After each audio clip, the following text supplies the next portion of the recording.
Assalamualaikum warahmatullahi wabarakatuh. Selamat siang, salam sejahtera bagi kita semua.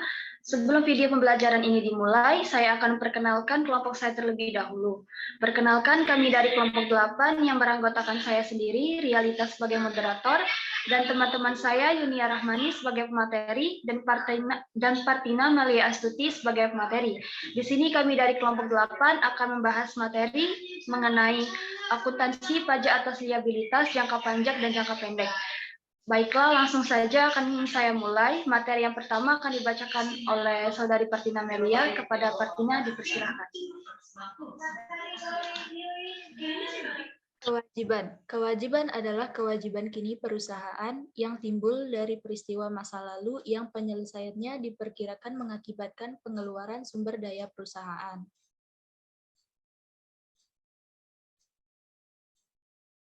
Yang pertama ada kewajiban jangka pendek. Kewajiban jangka pendek adalah seluruh pembayaran yang perlu disetorkan oleh perusahaan dalam kurun waktu 12 bulan atau 1 tahun. Ini adalah jenis utama yang harus dibayarkan dan diprioritaskan oleh perusahaan. Keberhasilan perusahaan melunasi utang jangka pendek mempengaruhi likuiditas perusahaan. Kewajiban jangka pendek meliputi utang bank, utang dagang, biaya yang masih harus dibayar, utang pajak, utang dividen, utang wesel, dan pendapatan diterima di muka.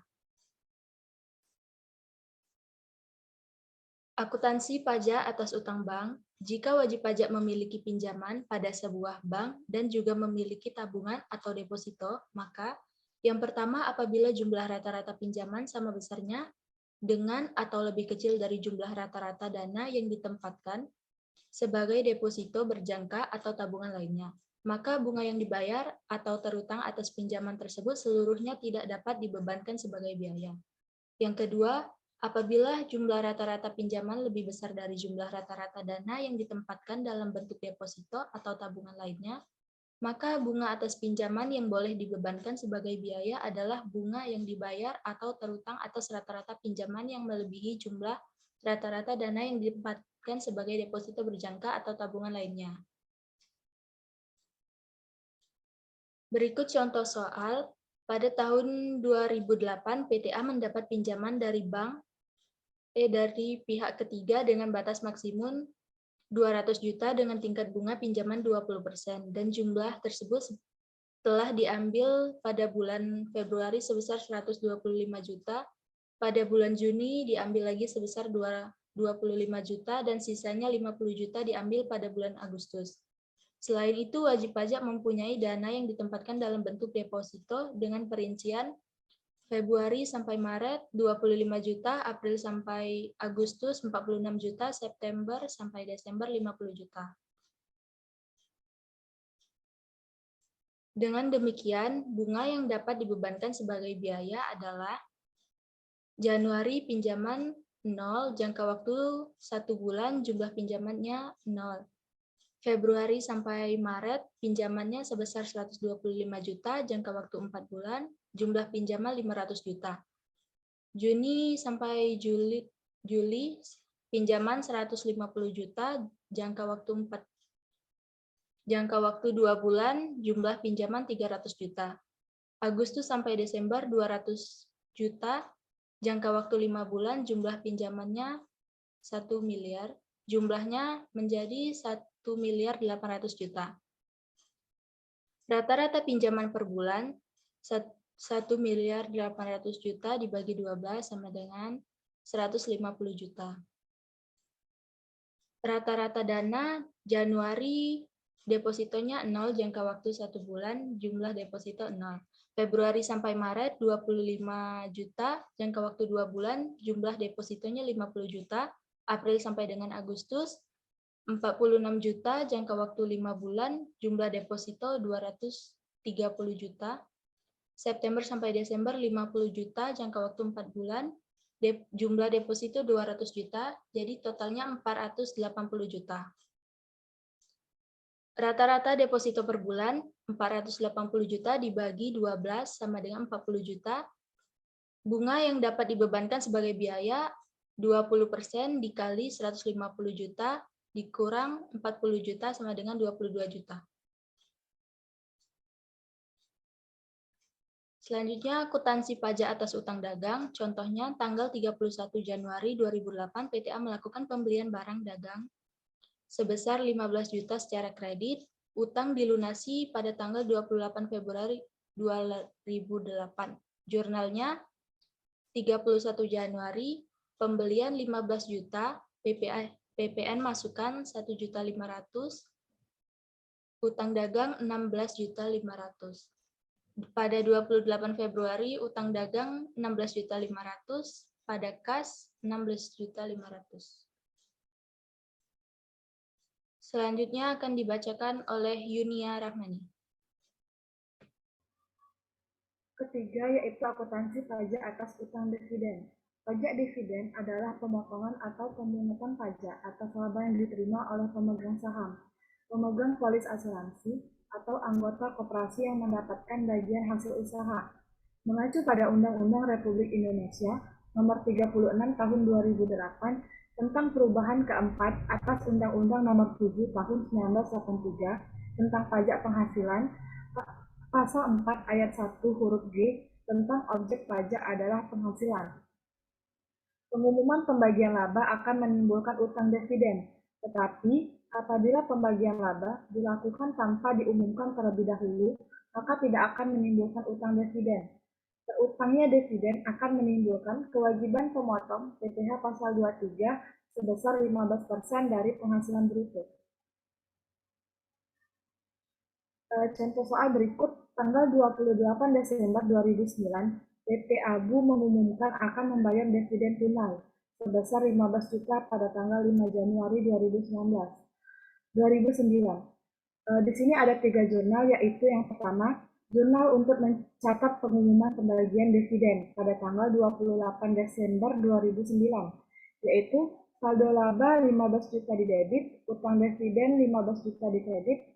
Untuk mencatat terutang PPh pasal 23-nya yaitu utang dividen di debit 2.250, di kredit utang PPh 20 pasal 23 2.250.000. Jurnal yang kedua yaitu 5 Januari 2010 untuk mencatat pembayaran dividen. Jurnalnya utang dividen di debit 12.750.000, di kreditnya kas 12.750.000. Selanjutnya, jurnal ketiga yaitu 10 Januari 2010 untuk mencatat penyetoran PPh 23 ke kas negara. Di debit utang PPh 23 sebesar 2.250.000, di kredit kas sebesar 2.250.000. Selanjutnya yaitu yang keempat, akuntansi pajak atas utang wesel. Utang wesel merupakan suatu surat utang yang disertai dengan dokumen perjanjian. Utang wesel ini dapat muncul akibat utang dagang yang tidak dibayar pada jatuh tempo, sehingga muncul perjanjian atau kesepakatan maupun dikeluarkan untuk mendapatkan pinjaman. Wesel harus selalu dicatat sebesar nominalnya, dan apabila terdapat bunga atau diskonto harus dicatat terpisah. Berikut contoh soalnya, tanggal 5 Mei 2009, PTA meminjam uang dari bank dengan menyerahkan promise senilai 8 juta. Bunga diskonto 15% dan jangka waktu 12 bulan. Jurnal yang pertama yaitu pada tanggal 5 Mei 2009 di debit kas 6.800.000, di debit diskonto wesel bayar 1.200.000, di kredit wesel bayar 8 juta. Jurnal kedua yaitu 31 Desember 2009, di debit biaya bunga 800.000, di kredit diskonto wesel bayar 800.000. Rugi di debit 800.000, biaya bunga di kredit 800.000. Jurnal yang ketiga pada tanggal 5 Mei 2010, pada saat pelunasan, di debit wesel bayar 8 juta, di kredit kas 8 juta. Yang kelima yaitu akuntansi pajak atas pendapatan diterima di muka. Penghasilan yang diterima dari penjualan barang ataupun penyerahan jasa yang diterima sebelum terjadinya penyerahan barang atau jasa akan dilaporkan dalam kelompok kewajiban, karena setelah pemberi jasa atau penjual barang tersebut menerima uang, maka akan timbul kewajiban atau utang baginya untuk menyerahkan barang maupun jasa di kemudian hari. Materi selanjutnya akan dibacakan oleh Ria Lita. Baiklah, materi selanjutnya mengenai tentang kewajiban jangka panjang. Kewajiban jangka panjang adalah utang yang jatuh temponya lebih dari 1 tahun buku dan sumber pembiayaan tidak diambil dari aset lancar. Kewajiban jangka panjang mencakup utang obligasi dan utang hipotek. Lalu kewajiban jangka panjang berupa utang obligasi. Obligasi adalah janji tertulis untuk membayar bunga secara periodik dan sejumlah nilai nominal pada tanggal jatuh tempo. Pada obligasi dapat terjadi adanya agio atau agio premium dan juga disagio atau diskon. Agio ataupun disagio terjadi karena perbedaan suku bunga paspor dengan suku bunga pasar dengan suku bunga yang terdapat dalam obligasi. Agio dan disagio merupakan penyesuaian terhadap tarif bunga nominal sehingga perlu dilakukan amortisasi tahunan atas jumlah agio atau disagio tersebut.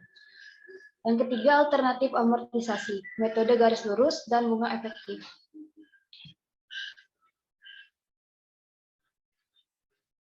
Lalu ada keterangan agio premium dan disagio diskon. Penyebab yang pertama, surat obligasi dijual dengan harga di atas nominal, lalu di disagio, surat obligasi dijual dengan harga di bawah nominal. Untuk bagian agio, bila suku bunga pasar lebih rendah daripada suku bunga dari kontrak obligasi, maka obligasi menjadi menarik dan dijual dengan harga di atas nominal obligasi. Sedangkan di disagio, apabila suku bunga pasar lebih tinggi daripada suku bunga dari kontrak obligasi, maka obligasi menjadi tidak menarik dan dijual dengan harga diskon. Lalu, objek PPh 23. Agio, pada bagian agio, merupakan penghasilan bagi yang menerbitkan obligasi. Pemotongan PPh 23 adalah pembeli obligasi. Pada bagian disagio, merupakan penghasilan bagi yang membeli obligasi. Pemotong PPh 23 adalah penerbit obligasi.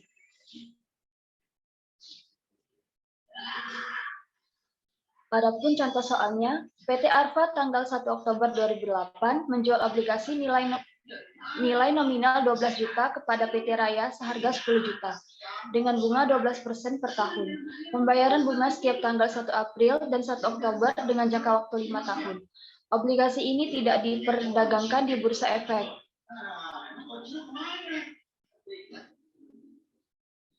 Dan untuk jawabannya, pada jurnal PT Arfa pada tanggal 1 Oktober 2008, kas berada di debit sebesar 10.300.000, lalu utang PPh 23 berada di kredit sebesar 300.000, dan utang obligasi berada di kredit sebesar 12 juta.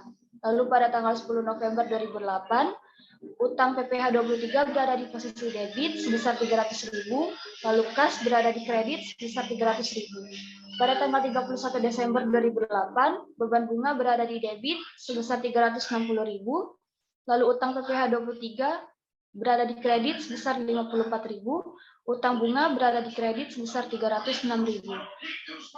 Untuk amortisasinya, beban bunga berada di debit sebesar 100.000 dan diskonto berada di sisi kredit sebesar 100.000.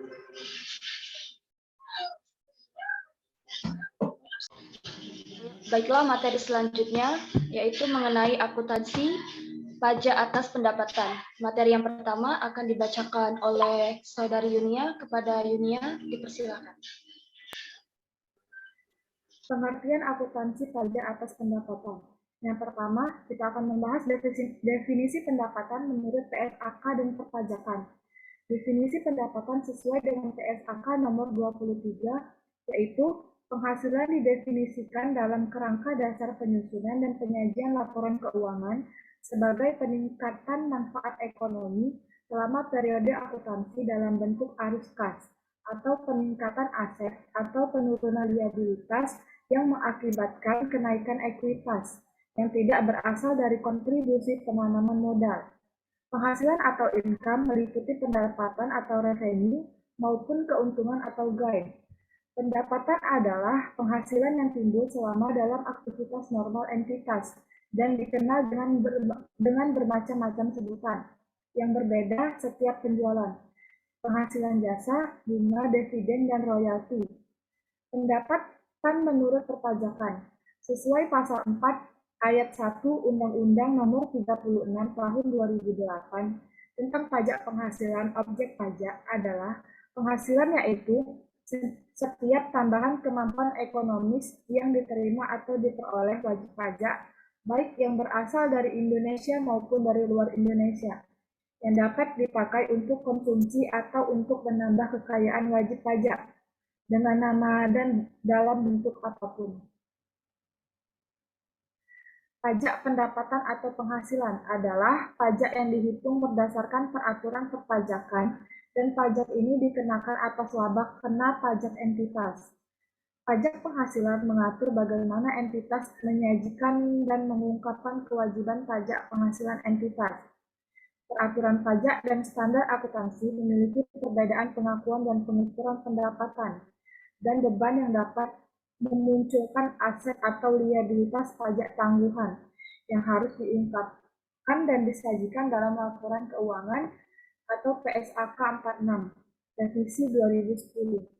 Tujuan PSAK 46 yang pertama, mengatur perlakuan akuntansi untuk pajak penghasilan. Yang kedua, bagaimana mempertanggungjawabkan konsekuensi pajak, pemulihan atau penyelesaian jumlah tercatat aset atau liabilitas di masa depan yang diakui pada laporan posisi keuangan entitas, transaksi-transaksi dan kejadian-kejadian lain pada periode ini yang diakui pada laporan keuangan entitas. Yang ketiga, mengatur pengakuan aktiva pajak tangguhan yang berasal dari sisa rugi yang dapat dikompensasi ke tahun berikut.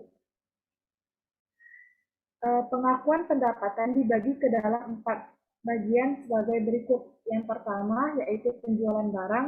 Penjualan barang yang diproduksi sendiri untuk dijual atau barang yang dibeli untuk dijual. Yang kedua yaitu penyediaan jasa, pelaksanaan tugas yang telah disepakati ruang lingkup dan bentuk penyerahan oleh kedua belah pihak selama suatu periode waktu kerja. Yang ketiga yaitu kontrak konstruksi.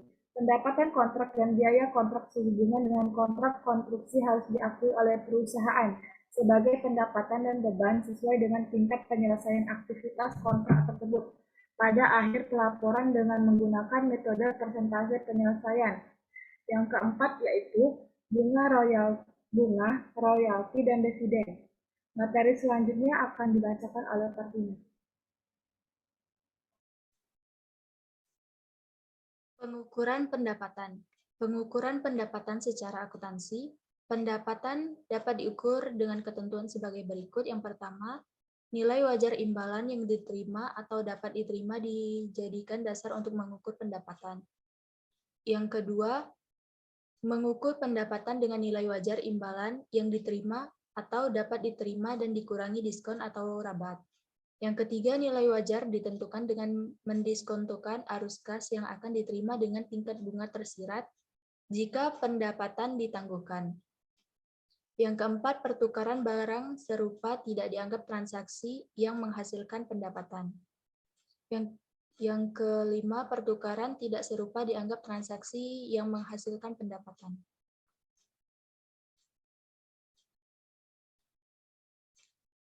Selanjutnya, sedangkan menurut perpajakan untuk menentukan kapan penghasilan diterima atau diperoleh, Undang-Undang Perpajakan mengacu pada metode pembukaan yang disusun oleh wajib pajak berdasarkan akrual atau kas basis.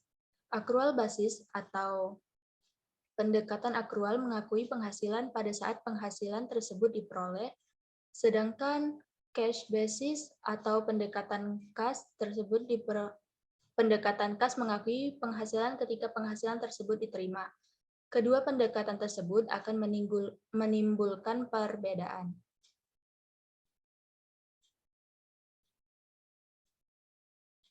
Subjek PPh pasal 4 ayat 2 atau pajak penghasilan pasal 4 ayat 2 dikenakan pada jenis tertentu dari penghasilan atau pendapatan berupa yang pertama peredaran bruto atau omset penjualan sebuah usaha di bawah 4,8 miliar dalam 1 tahun masa pajak. Yang kedua, bunga dari deposito dan jenis-jenis tabungan, bunga dari obligasi dan obligasi negara, dan bunga dari tabungannya yang dibayarkan oleh koperasi kepada anggota masing-masing. Yang ketiga, hadiah berupa lotre atau undian. Yang keempat, transaksi saham dan surat berharga lainnya, transaksi derivatif, perdagangan di bursa dan transaksi penjualan saham atau pengalihan ibu kota mitra perusahaan yang diterima oleh perusahaan modal usaha. Yang kelima, transaksi atas pengalihan aset dalam bentuk tanah atau bangunan, usaha jasa konstruksi, usaha real estate, dan sewa atas tanah atau bangunan. Yang keenam, pendapatan tertentu lainnya sebagaimana diatur dalam atau sesuai dengan peraturan pemerintah. Selanjutnya akan dibacakan oleh Rialita. Baiklah, selanjutnya, dalam undang-undang tersebut juga diatur mengenai jenis-jenis penghasilan yang bukan merupakan objek pajak. Perkara ini diatur dalam pasal 4 ayat 3 Undang-Undang PPH. Menurut aturan itu, berikut ini daftar bukan objek pajak. Yang pertama, ada bantuan atau sumbangan dan harta hibahan. Yang kedua, warisan. Yang ketiga, harta. Yang keempat, penggantian atau imbalan sehubungan dengan pekerjaan atau jasa yang diterima atau diperoleh dalam bentuk natura atau kenikmatan dari wajib pajak atau pemerintahan. Yang kelima, pembayaran dari perusahaan asuransi kepada orang pribadi sehubungan dengan asuransi kesehatan, asuransi kecelakaan, asuransi jiwa, asuransi dwiguna, dan asuransi beasiswa.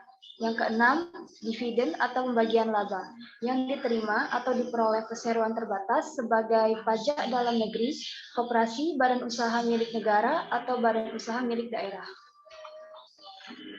Lalu yang ketujuh, iuran yang diterima atau diperoleh dana pensiun yang pendiriannya telah disahkan Menteri Keuangan, baik yang dibayar oleh pemberi karya maupun pegawai. Lalu yang kedelapan, penghasilan dari modal yang ditanamkan oleh dana pensiun. Yang kesembilan, bagian laba yang diterima atau diperoleh anggota dari perseroan. Yang kesepuluh, penghasilan yang diterima atau diperoleh perusahaan modal Ventura berupa bagian laba dari badan pasangan usaha yang didirikan dan menjalankan usaha atau kegiatan di Indonesia. Yang ke-11, beasiswa. Yang ke-12, sisa lebih yang diterima atau diperoleh badan atau lembaga nirlaba yang bergerak dalam bidang pendidikan atau bidang penelitian dan pengembangan. Yang ke-13, bantuan atau santunan yang dibayarkan oleh badan penyelenggara jaminan sosial kepada wajib pajak tertentu.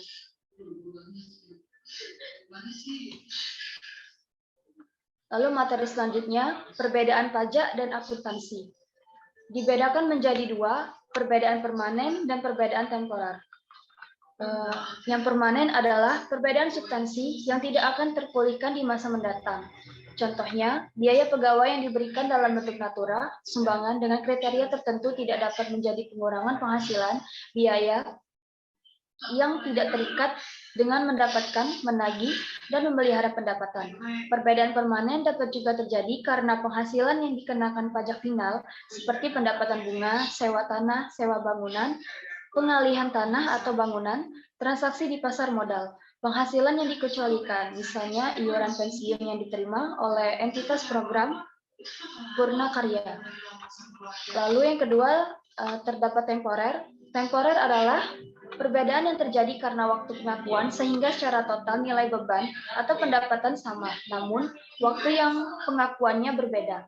Perbedaan temporer akan menyebutkan jumlah tercatat aset atau liabilitas dalam laporan posisi keuangan dan perbedaan dengan dasar pengenaan pajaknya. Perbedaan temporer juga dapat muncul karena perbedaan waktu pengakuan maupun cara penilaian. Baiklah, sekian video pembelajaran dari kelompok 8. Semoga bermanfaat bagi teman-teman semua dan mohon maaf bila ada salah kata. Pada Allah kami mohon ampun. Terima kasih. Wassalamualaikum warahmatullahi wabarakatuh.